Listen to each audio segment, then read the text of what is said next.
नागपूर शहरातील 2 पोलीस ठाण्याच्या हद्दीतील जमावबंदी हटवली आहे, तर काही ठिकाणी 2 तासांची शिथिलता सुद्धा देण्यात आली आहे। मात्र हिंसाचार झालेल्या परिसरात जमावबंदी कायम आहे। आज काही ठिकाणी जमावबंदी हटवणार का याकडे सगळ्यांच्याच नजर आहे। या सगळ्याविषयी अधिक माहिती घेण्याकरता थेट जाऊया आपले प्रतिनिधी ज्ञानेश्वर पवार यांच्याकडे। ज्ञानेश्वर, मध्ये या सगळ्या संदर्भात 2 ठिकाणावरची संचारबंदी पूर्णतः हटवलेली होती, तर काही ठिकाणावरची संचारबंदी ही अंशतः हटवण्यात आलेली होती। आज नेमकी काय सध्या परिस्थिती आहे? अगदीच आपण पाहायला गेलं तर जे आहे ते मागील 3 दिवसापासून या परिसरामध्ये ते शांतता प्रस्थापित करण्यामध्ये पोलिसांना मोठं यश मिळालेलं आहे। संपूर्ण परिस्थिती नियंत्रणात आहे।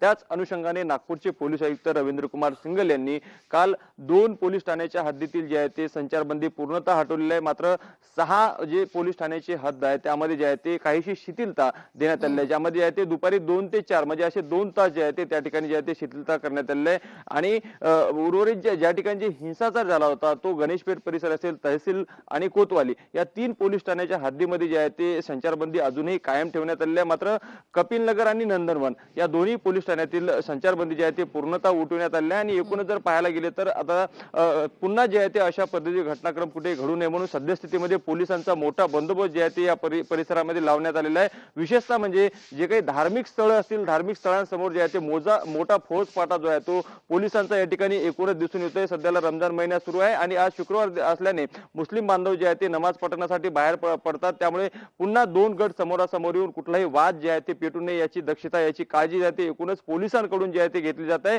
आता संचारबंदी जी आहे ते 2 पोलीस ठाण्याच्या हद्दीतील उठवल्या गेली, मात्र काही ठिकाणी जे आहे ते ज्या ठिकाणी शिथिलता देण्यात आली त्या ठिकाणी देखील आज पूर्णतः संचारबंदी उठवण्यासंदर्भात जे आहे ते एकूणच निर्णय होऊ शकतो का हे देखील पाहणं महत्त्वाचं आहे। कारण की वारंवार आपण पाहायला गेले तर नागपूरचे पोलीस आयुक्त असतील, जिल्हाधिकारी असतील, एकूणच संपूर्ण घटनेचा जे आहे ते आढावा घेत आहे, परिस्थिती स्वतः जाणून घटनास्थळी जाऊन जे आहे ते एकूणच पाहणी करत आहेत आणि अधिकाऱ्यांकडून जे आहे ते संपूर्ण जे आहे ते परिस्थितीची माहिती घेत आहेत। त्यामुळे ज्या ठिकाणी जे आहे ते परिस्थिती आटोक्यात आलेली आहे आणि शांतता राहू शकते असं पोलिसांना वाटेल तर नक्कीच जे आहे ते आता 2 पोलीस ठाण्याची संचारबंदी उठवली, अजूनही पुन्हा आज काही पोलीस ठाण्याच्या हद्दीमधील संचारबंदी उठवण्यासंदर्भात जे आहे ते पोलीस आयुक्त निर्णय घेऊ शकतात। निश्चित।